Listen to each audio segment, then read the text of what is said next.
요한 3서에 보시면 보통 성경에 나오는, 특별히 신약 복음에, 신약 복음서 같은 데 나오는 그 단어 중에 안 나오는 단어가 있습니다. 무엇인가 하면 예수라는 단어가 없습니다. 누가 좀 찾으시면 말씀해 주시면 좋겠습니다. 제가 오늘 하루 종일 찾아봤는데도 없었습니다. 그리스도라는 단어가 없습니다. 그렇죠? 그런데 요한 서신에는 없는 그 단어가 이 3서에 나타나는 단어가 하나 있습니다. 무엇인가 하면 교회라는 단어입니다. 6절 말씀에 보시면 그들이 교회 앞에서 이렇게 나왔죠. 9절 말씀에도 보시면 내가 두어 자를 교회에 썼으나 이렇게 말합니다. 에클레시아라는 말이죠. 교회. 그래서 이 요한 3서가 내용적으로는 요한 2서와는 좀 달리 교회의 문제를 좀 거론하는 편지구나 하는 것을 우리가 이렇게 엿볼 수 있겠습니다. 특별히 교회의 문제에 관해서 사랑으로 권면하는 어떤 그 서신이라 하는 것이죠. 물론 이 요한 3서는 요한 2서와 그 내용들이나 그 형식이 유사점이 많이 있습니다. 특별히 1절 말씀 보시면 그저 이름을 밝히지 아니하고 이번에는 장로 이렇게 또 말하고 있죠. 2서에도 여전히 그랬지 않습니까? 그저 장로라는 그 보내는 사람의 이름을 그렇게 말했습니다. 수신자가 누구인가 하면 이번에는 실명이 거론이 되었습니다. 우리가 요한 2서에서 보면 그것은 그저 교회 안에 있는 부녀들을 지칭한 것이라 그렇게 말을 했고, 그 이유 중에 하나는 그들의 안전을 위해서 보내는 사람이나 받는 사람을 쓰지 않았을 것이라 우리가 그렇게 생각을 했습니다. 그런데 같은 편지인데 3서는 물론 보내는 사람은 장로라고 해놓고 받는 사람은 가이오라는 사람의 이름을 언급을 했습니다. 그러면 이 가이오라는 사람은 이 편지가 공개돼도 안전한 사람인가? 그래서 우리가 이 가이오라는 사람에게 편지를 쓰면서 이름을 밝혔다는 이것은 이 편지가 은밀하게 전달된 편지라는 것을 알 수 있죠.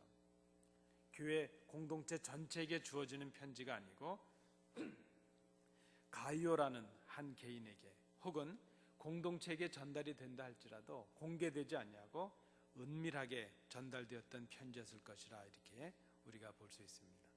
이 수신자는 오늘 본문에 보시면 순회 전도자들, 복음 전도자들을 극진히 대접했던 가이오라 하는 신실한 성도라 그랬습니다. 전반적인 내용을 우리가 한번 살펴보신다면 이 사도 요한이죠. 이 편지를 쓰고 있는 장로는 디오드레베라는 사람을 엄격하게 꾸짖고 있습니다. 교회가 그를 용납하지 말고 그의 잘못에 관해서 대항하라 하는 것이죠. 그는 장로의 권위를 인정한 사람이 아니죠. 그리고 복음을 위해서 보내심을 받은 사람들을 영접하지 아니한 사람으로 언급이 되었습니다. 반면에 장로는, 이 사도 요한은 데메드리오라는 사람, 이 신실한 사람을 가이오에게 추천하면서 이를 이제 교회에서 영접하라 이렇게 말하고 있습니다. 전체적인 내용을 우리가 요약을 해본다면 사도의 권위를 무시하고 또 이 장로 요한이 보낸 그 복음 전도자들을 대접하지 아니하고 영접하지 아니한 그런 디오드레베를 책망하는 것이죠. 그리고 가이오와 데메드리오를 칭찬하기 위해서 지금 이 편지를 쓰고 있다는 것입니다. 그러면 왜 사도 요한이 굳이 어떤 특정 개인은 책망을 하고 어떤 개인은 칭찬을 하고 있는가 하는 것이죠. 그것은 교회 질서를 위한 것이라는 것입니다.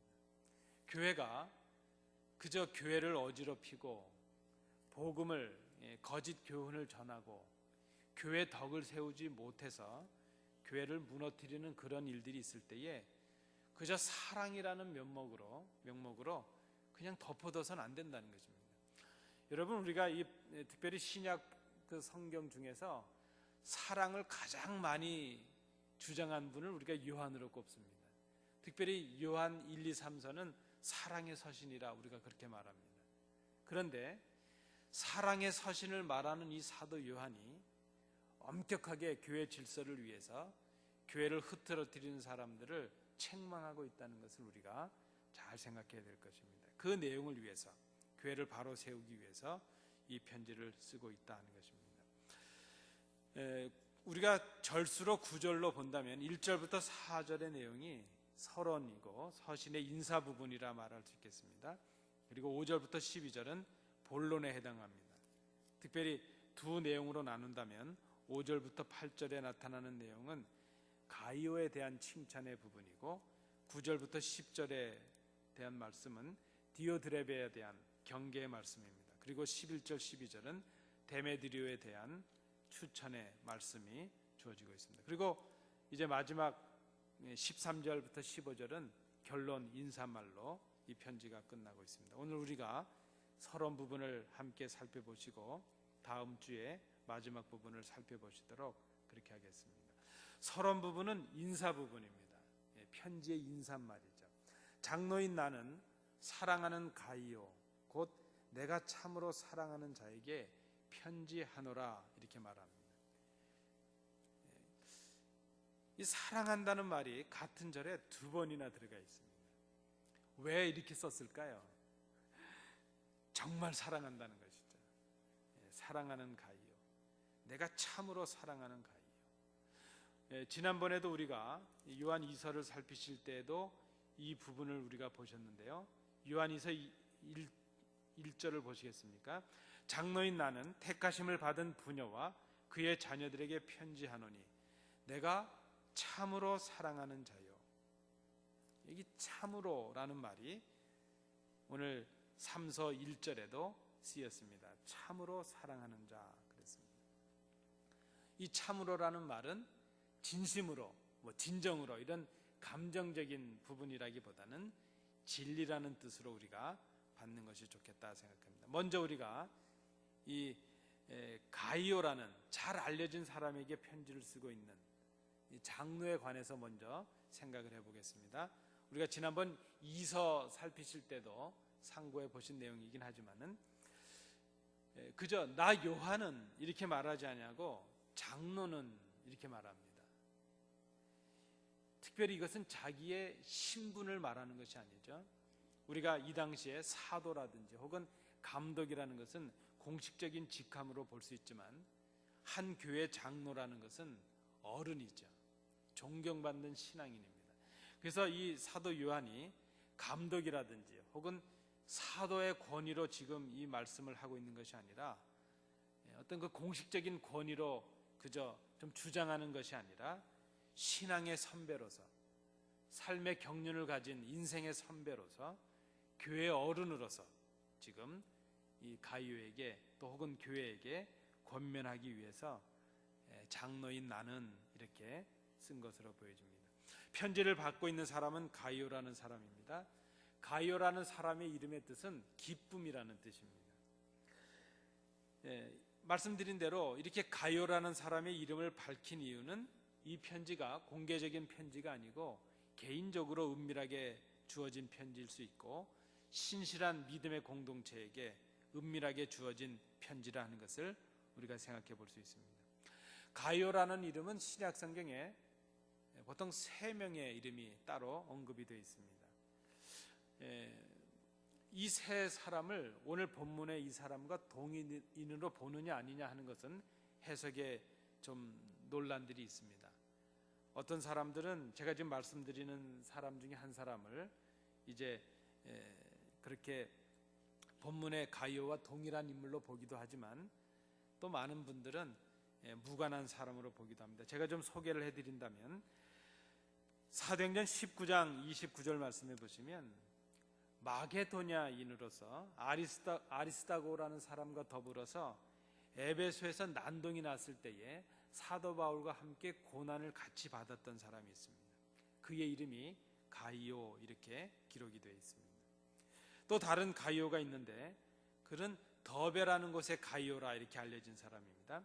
바울이 마지막 3차 전도여행을 하게 될 때에 그리스로부터 마게도냐를 지나서 드로아까지 동행했던 그 사람이 더베 가이오라는 사람이죠. 사도행전 20장에 나타납니다. 마지막 또 한 사람 소개해드릴 사람은 고린도의 가이오라는 사람입니다. 그는 바울이 머물렀던 고린도에 머물 때에 있었던 집의 주인이라 이렇게 알려져 있습니다. 그 집이 나중에 가정교회처럼 되었을 것입니다. 그는 온 교회의 주인이라 할 만큼 그 나그네 대접하는데 아주 열심히 있었던 사람이라 이렇게 기록을 합니다. 로마서 16장을 우리가 23절을 참조해 보실 수 있습니다. 이 사람이 사도 바울이 나중에 직접 세례를 베푼 것으로 나타나고 기록들 나중에 그 기록들에 의하면 데살로니가의 첫 감독이 된 사람이라 이렇게 전해지고 있기는 합니다. 보통 그저 사람들 중에는 학자들 중에는 이 다른 사람보다도 더베 가이오가 사도 바울 지금 이 사도 바울과 함께 썼던 이 더베 가이오가 요한 3서에 나타나는 가이오가 아니겠느냐 이렇게 추정을 합니다. 나중에 이 사람이 사도 요한에 의해서 버가모의 감독 첫 감독으로 임명이 되었을 것이다 그렇게 말을 하기도 합니다. 이것은 어디까지나 추정일 뿐이죠. 그것은 중요한 것은 아닙니다. 제가 말씀을 드리려고 하는 것은 이 가이오라는 이름을 가진 사람들은 공이 다 신실한 믿음의 사람들이 되었다는 것이고 교회에 헌신하는 사람들이 되었다는 것이죠. 이름이 참 중요하리라 생각이 됩니다. 이름은 불려지는 것이죠. 이름은 다른 사람들이 나를 이르는 말이죠. 그래서 이름이 되지 않겠습니까? 우리의 이름에는 어떤 평가가 남겨질까 하는 것을 한번 생각해 봅니다. 우리가 머물다가 가는 자리, 그것은 우리가 그저 사라지면 없어지는 것이 아니라 그 사람의 이름이 남죠. 그 사람의 이름이 남는다는 것은 그의 삶에 대한 평가가 아니겠습니까? 우리가 얼마만큼의 생을 살아왔든지 간에 우리 이름에 걸맞는 평가가 남아야 되지 않겠는가 하는 것입니다. 여러분, 우리가 머물다가 이 땅을 떠나게 되면 무엇을 남기시겠습니까? 자녀들에게도 그렇고 교회에도 그렇고 우리 이웃에게도 그렇고 우리가 우리의 이름에 걸맞는 어떤 신앙의 모습이라든지 삶의 모습이 어떻게 남겨질까? 어떻게 우리가 기억이 될까? 우리 스스로 한번 생각해 봐야 될 것입니다. 그저 가이오라는 이 사람이 누구인지 우리는 잘 모르지만 그 복음의 전도자들을 잘 대접하고 교회 덕을 세우고 그래서 사도들로부터 이 요한으로부터 사랑을 받았던 그런 귀한 성도였다는 것을 우리가 생각해 봐야 될 것입니다. 자, 장로인 요한에게 가이오는 참으로 사랑하는 자라 그랬습니다. 말씀드린 대로 이 짧은 1절에서 사랑한다는 표현을 2번이나 쓰고 있습니다. 정말로 사랑한다는 말이죠. 이 참으로라는 말이 지난번에 우리 공부하신 대로 알레데이아라는 말이 쓰였습니다. 이 알레데이아라는 말은 진리라는 뜻이거든요. 내가 진리 안에서 사랑한다 하는 것이죠.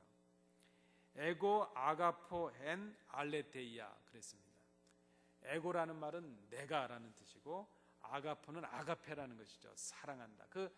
그저 이성적인 사랑, 형제 사랑 그런 사랑이 아니라 하나님을 통해서 경험하는 그 절대적인 사랑, 그 아가페, 그 아가포의 사랑을 지금 요한이 고백을 했습니다. 그런데 참으로라는 이 말이 엔 알레테이아 진리 안에서라는 말입니다. 진리로. 이 진리라는 것이 무엇인가? 진리 안에서 사랑한다는 말은 우리가 그저 쉽게 얘기하면 예수 그리스도 안에서 사랑한다는 말입니다. 예수 그리스도께서 진리이시니까요. 진리로 사랑한다는 이 말은 그리스도를 통해 계시된 하나님의 사랑, 그리고 하나님께서 이루시는 그 하나님의 경륜을 따라서 그 지식과 능력 안에서 사랑한다 하는 그런 의미가 있습니다.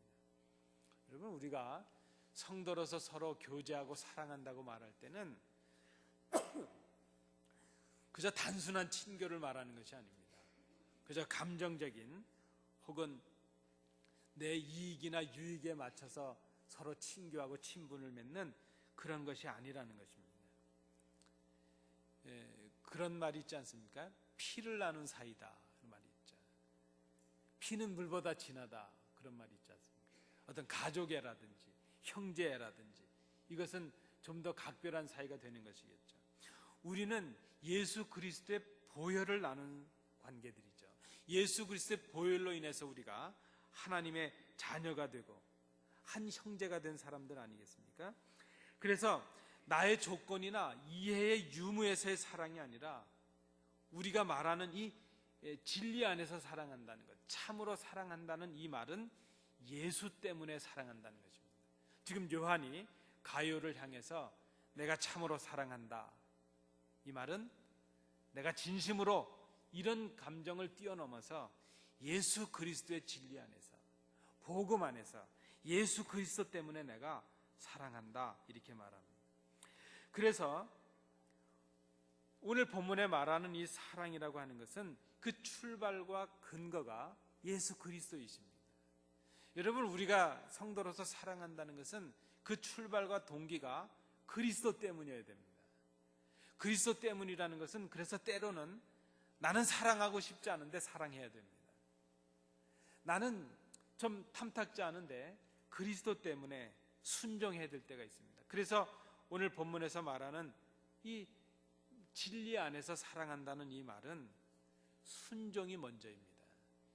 하나님의 말씀, 예수 그리스도의 그 말씀에 순종함으로, 그것을 실천함으로 우리의 삶 속에 사랑이 이루어지는 것, 그것을 참으로 사랑한다, 이렇게 말할 수 있습니다. 여러분, 우리 옆에 계신 성도님들과 한번 인사를 다시 나눌 텐데요, 이렇게 한번 하실까요? 환하게 내가 당신을 참으로 사랑합니다, 한번 고백하시겠습니다.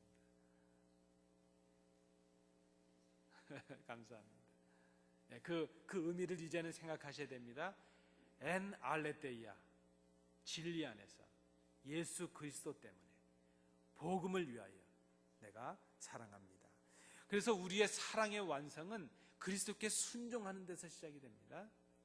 사랑은 순종입니다. 사랑은 우리가 선심 쓰는 것이 아니라 말씀에 그리스도께 순종하는 것을 말합니다. 그래서 사랑의 완성이 되면 우리가 그리스도를 닮아가고 그리스도처럼 되는 것이죠. 그리스도의 제자가 된다는 것은 그리스도를 닮아가는 사람이 되는 것이고 그리스도를 본받는 사람이 되는 것입니다. 자, 2절을 보시겠습니다. 2절에서 요한은 가요를 이제 칭찬합니다. 그 내용이 무엇인가 하면 내 영혼이 잘 되는 것 같이 내가 범사에 잘 되고 강건하기를 원하는 것, 그 축복을 지금 하고 있습니다.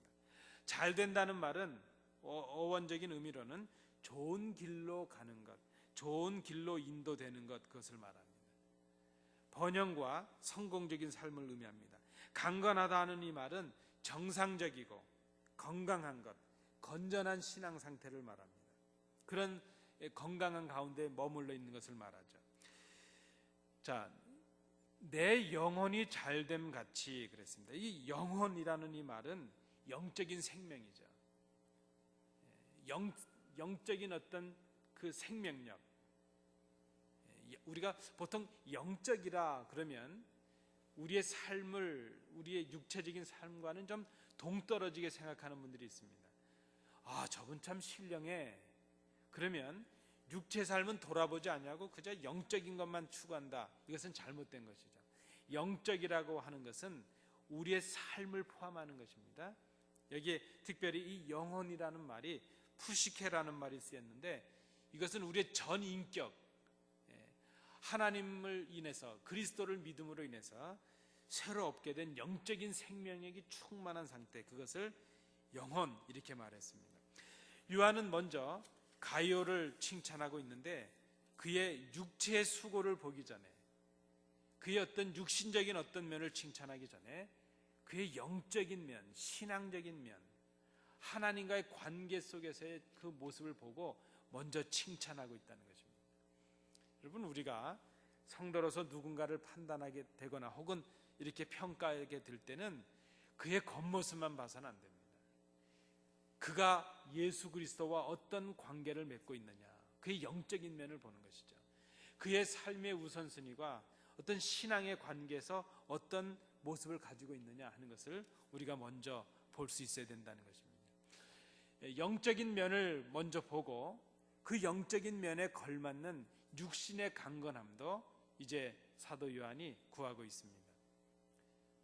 우리가 이 2절의 구절을 본다면 가이오라는 사람이 그가 그렇게 순회 전도자들에게 충성하고 그들을 잘 대접하고 그렇게 헌신할 수 있었던, 좋은 봉사를 하고 교회의 질서를 세울 수 있었던 큰 이유가 바로 그의 영적인 상태가 건강했기 때문이라는 것입니다. 여러분, 우리는 겉으로 드러나는 어떤 사람들의 모습을 볼 때 그 겉모습만 보고 생각을 합니다. 그러나 우리의 겉모습보다 그의 영적인 상태에서의 그 원인과 이유를 찾아야 된다는 것입니다. 믿는 우리들은 진정한 평가는 하나님과 내가 어떤 관계를 맺고 있느냐, 거기서 드러날 수 있죠. 자, 이것은 특별히 이 요한 서신이 기록될 때 교회를 크게 침범하고 있었던 영지주의, 이 영지주의의 그 헬라 이원론의 큰 가르침 중에 하나는 무엇인가 하면 성과 속을 구별하는 이원론에 빠져 있었습니다. 이것은 헬라적인 생각입니다. 그저 영적인 것은 거룩하고 육체적인 것은 저급하다, 그렇게 생각해서 그저 교회 생활은 중요하고 세상에서 살면 아무렇게나 살아도 된다, 이런 극단적인 쾌락에 빠지는 사람들도 있었습니다. 이것이 잘못됐다는 것이죠. 성과 속을 나누는 헬라의 이원론적인 생각이 아니라 성과 속에 구별을 두지 않는 성경적이고 히브리적인 그런 생각을 하고 있다는 것입니다.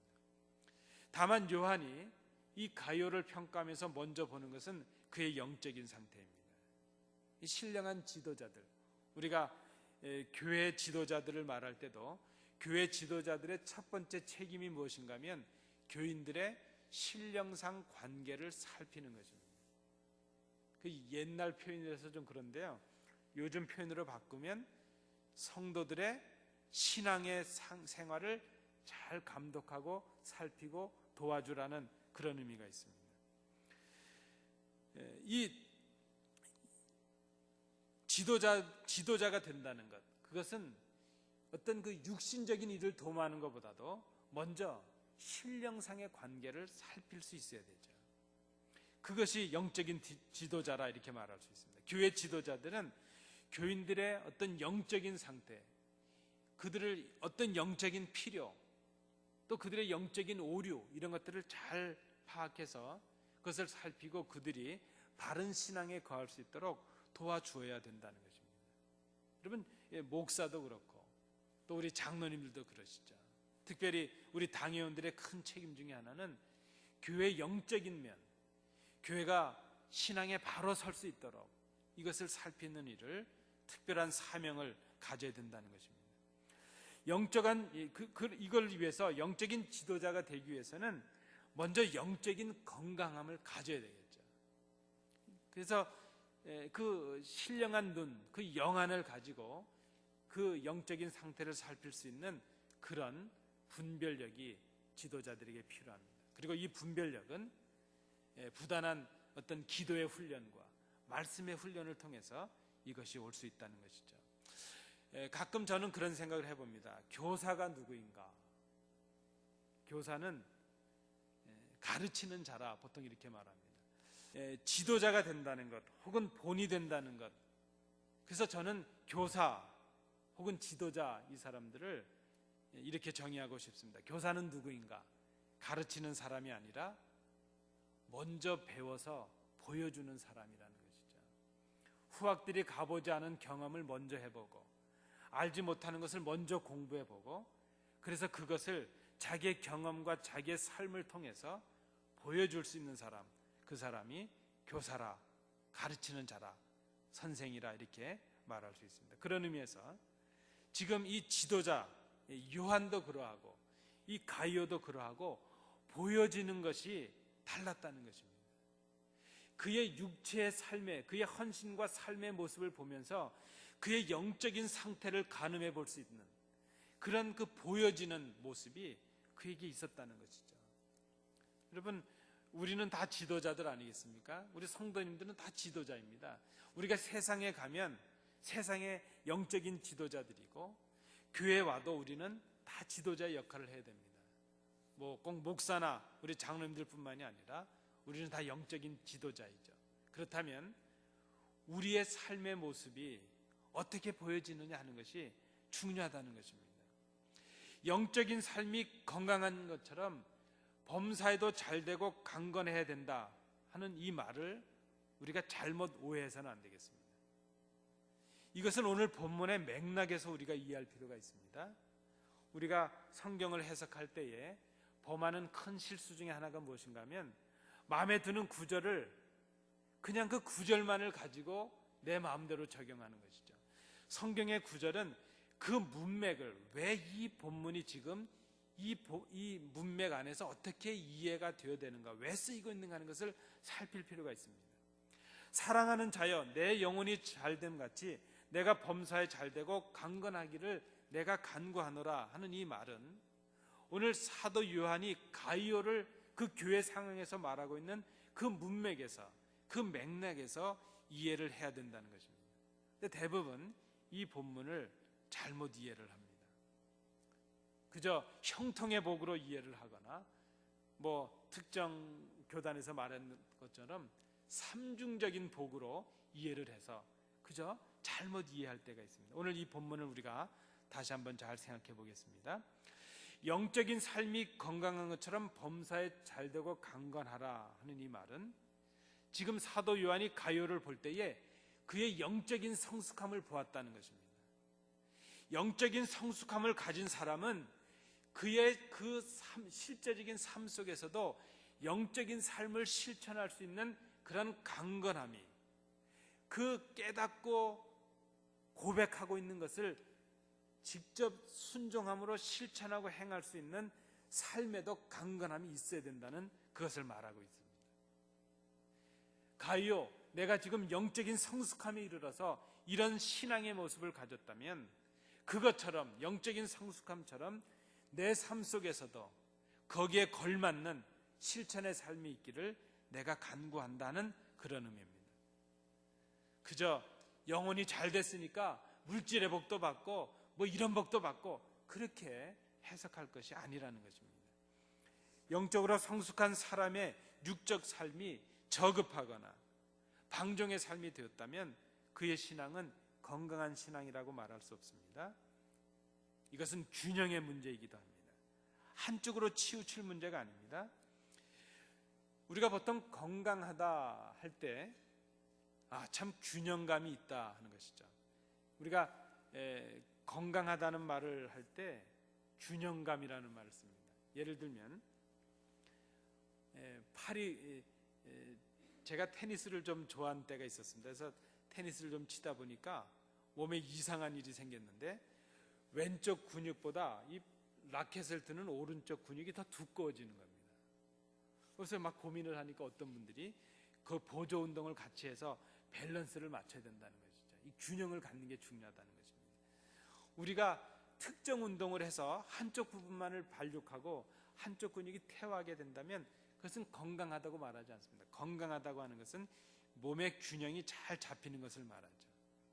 그래서 지금 이 사도 요한이 말하고 있는 것은, 우리가 영적인 것이 중요하다고 생각하는 것만큼 우리의 삶 속에서도 그 영적인 건강에 걸맞는 그런 순종함, 말씀에 대한 실천이 필요하다는 것을 말하고 있다는 것입니다.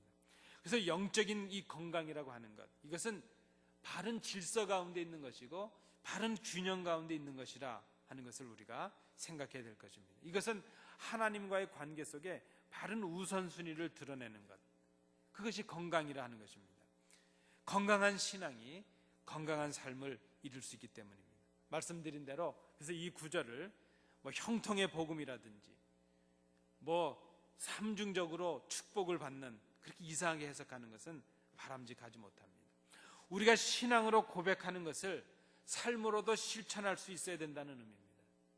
우리가 교회에서 거룩한 사람이 되었다면 우리의 삶 속에서도 그렇게 거룩한 삶을 살아야 된다는 것입니다. 우리가 무엇인가를 깨닫고 우리의 신앙을 그렇게 고백하고 있다면 우리의 실제적인 이웃과의 삶 속에서도 그 신앙의 깨달음을 실천하고 순종해서 영적인 삶에 걸맞는 그런 육체의 삶이 있어야 된다는 거죠. 그것이 내 영혼이 잘됨 같이 내가 범사에도 잘되고 강건하기를 내가 간구한다는 그런 의미로 우리가 해석을 해야 됩니다. 가이오를 보면서 우리가 이 본문을 이해해야 될 것입니다. 3절 말씀을 보시겠습니다. 자, 3절에서 이렇게 가이오를 칭찬하고 축복하는 이유를 이제 말합니다. 물론 이 내용이 5절 8절에 다시 나타나긴 하지만은 우리가 정리해 보면 이것입니다. 가이오가 순회 복음 전도자들을 잘 영접하고 대접했기 때문이라는 것입니다. 이 소식이 요한에게 들려졌습니다. 요한이 직접 가이오를 보았다거나 가이오에게 들은 것은 아닙니다. 그런데 이것은 다른 사람들이 와서, 아마 순회 전도자들이겠죠, 가이오를 방문해서 극진한 대접을 받고 잘 섬김을 받고 난 사람들이 요한에게 와서 가이오를 칭찬한 것이라 말할 수 있습니다.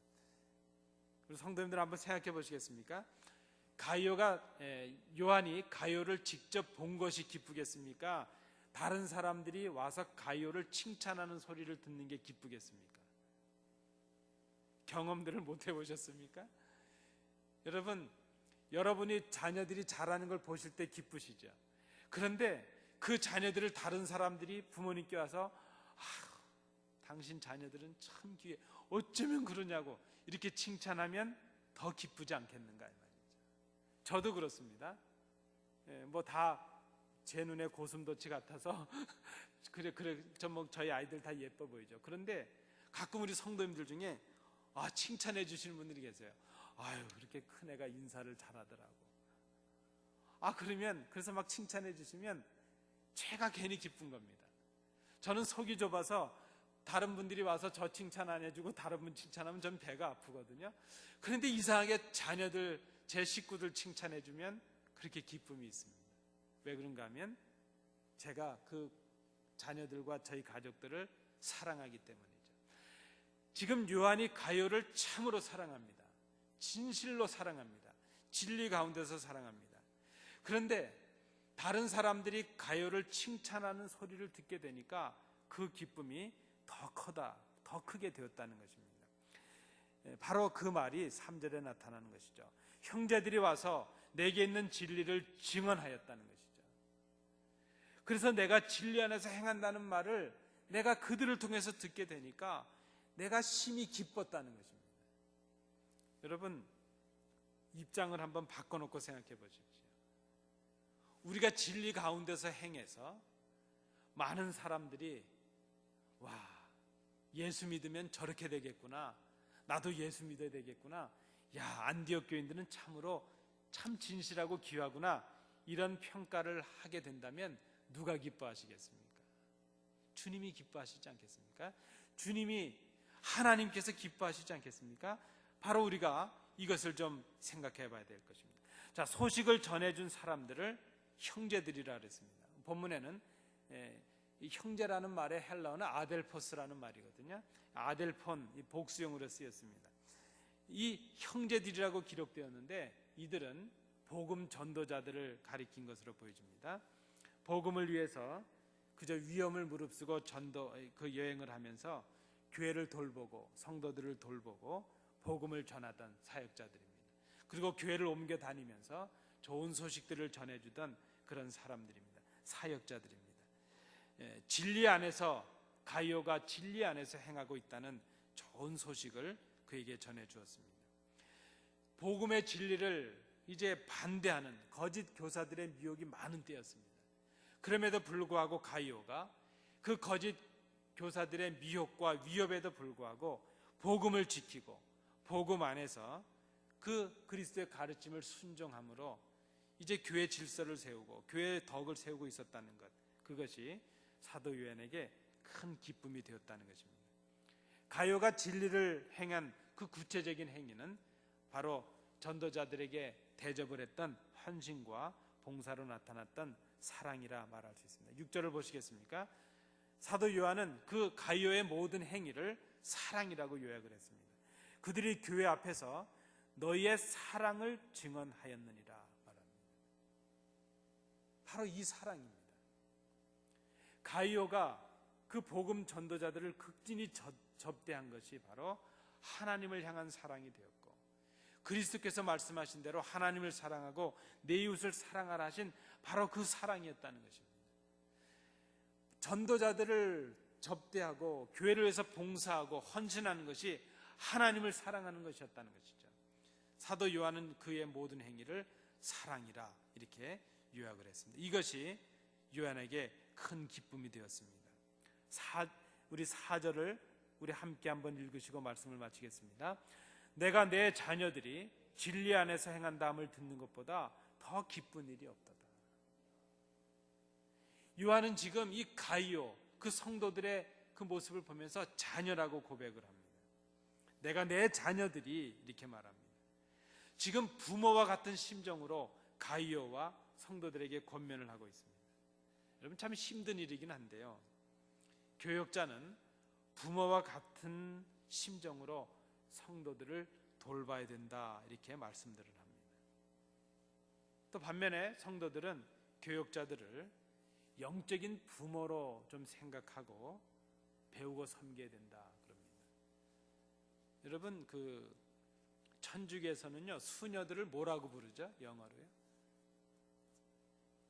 안 불러보셔서 잘 모르시죠? 마더라고 부릅니다. 마더. 우리가 마더 테레사 그러잖아요. 신부들을 뭐라고 부를까요? 파더라고 부릅니다. 신앙의 아버지라는 의미죠. 그래서 그의 인간적인 모습보다도 그의 맡은 사명 때문에, 그에게 주어진 직임 때문에 그를 존경하고 그의 말씀을 순종하려고 하죠. 바로 물론 이 시대 교역자들이 부모와 같은 심정으로, 그런 사랑으로 성도들을 돌봐야 된다는 것, 그것은 뭐 더 말할 나위가 없습니다. 그것이 교역자들의 큰 책임이라 하는 것도 우리가 생각합니다. 그러나 마찬가지로 우리 성도들도 교역자의 좀 그 부족을 좀 넘어서서 그를 영적인 부모로 생각할 수 있는, 신앙의 길잡이로 생각할 수 있는 그런 모습이, 그런 생각이 좀 필요한 때가 되었다는 것입니다. 선생이 된 자의 기쁨이 무엇인가? 제자들이 그의 가르침을 행하는 것을 보는 것입니다. 주님의 기쁨은 우리가 주님의 말씀을 그대로 순종하는 데 있습니다. 저도 마찬가지죠. 제가 제일 기쁠 때는 그저 간혹 우리 성도님들 중에 목사님 오늘 설교의 말씀이 하나님의 말씀을 통해서 제가 삶의 용기를 찾았습니다. 그러면 그날은 밥을 안 먹어도 배가 부릅니다. 저는 예전에 그 의료 선교를 좀 이렇게 제가 도우면서 의사 선생님들이 좋아하는 말을 알고 있습니다. 의사 선생님들이 그런 말씀 하시더라고요. 제일 힘이 빠질 때가 언젠가 하면 늘 돌보던 환자가 와서 지난번 제가 이렇게 약 드리고 치료해 드렸는데 어떠세요? 그러면 많이 나아졌습니다. 이러면 좋은데 더 나빠졌다고 그러면 그렇게 실망스럽고 기분이 나쁘다는 것이죠.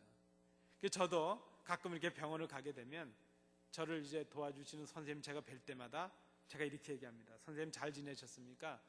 제가 선생님이 이렇게 하라 그러셔서 참 나름대로 지키려고 했더니 많이 좋아지는 걸 느끼고 감사를 드립니다. 제가 꼭 그렇게 먼저 얘기를 합니다. 뭐 별로 좋아지는 것 같지 않아도 그렇게 얘기를 하죠. 그러면 그분이 아주 친절하게 해주시고 더 세심하게 살펴주시는 걸 봅니다. 여러분 혹시 모르잖아요. 칭찬하면 고래도 춤을 춘답니다. 여러분 제가 좀 부족하지만 좀 저 칭찬해 주십시오. 제가 착각해서 더 잘할지도 모릅니다. 서로도 우리가 칭찬해야 되겠습니다. 우리가 서로를 그저 부모와 같은 마음으로, 또 자녀와 같은 마음으로 그저 서로를 사랑하는 한 가족의 모습을 우리가 갖는 것이 좋겠구나 생각합니다. 지금 이 사도 요한이 자기가 이제 사랑으로 권면하는 그 말들, 그리스도의 가르침을 전하고 있는데 그 그리스도의 가르침 진리의 말씀이 가요를 통해서 이제 아름답게 실천되는 모습을 보는 것, 그것이 그에게 큰 기쁨이 되었다는 것입니다. 그 진리를 행하는 것, 진리를 순종하는 것, 그것이 주님이 기뻐하신 일이 되고 자녀로서 우리가 살아가야 될 모습이라는 것입니다. 그 진리, 그것이 바로 우리를 하나님처럼 생각하게 하고 그리스도처럼 살아가게 하는 우리의 삶의 기준이 될 수 있습니다. 여러분, 이 질문을 드리고 말씀을 마칩니다. 우리는 누구입니까? 오늘 말씀을 통해서 본다면 진리 안에서 사랑하는 사람들입니다. 그리고 진리 안에서 사랑해야 될 사람들이고 진리 안에서 사랑받아야 될 사람들입니다. 사랑하는 자라고 이렇게 불러볼 사람이 있습니까? 여러분, 잠시 후면 우리 주위에 사람들이 다 사라집니다. 우리가 날마다 사랑하는 자여 이렇게 불러줄 사람들이 많이 기다리질 않습니다. 많이 없습니다. 오늘 하루를 지나시면서 누군가로부터 사랑한다는 고백을 들어보신 적이 있습니까? 사랑하는 집사님, 사랑하는 장로님, 사랑하는 권사님, 좀 이렇게 들어보신 적이 있습니까? 아니, 오늘 하루를 지나시면서 누군가를 그렇게 좀 사랑이라는 이름을 불러서 좀 불러보신 적이 있으셨냐, 이 말이죠. 우리가 정말 사랑한다고 불러주는 사람들이 바로 우리의 형제요, 우리의 가족이요, 우리의 성도들입니다. 진리 안에서 행함으로 칭찬받는, 사랑받는 사람들, 그리고 사랑하는 사람들, 오늘 우리 교회에 필요한 성도들이라 보여집니다. 이 말씀 기억하시면서 참으로 사랑하는 자요, 참으로 사랑받는 자요, 사랑의 이 공동체를 이루시고 회복하시는 우리 성도님들 되시기 바랍니다.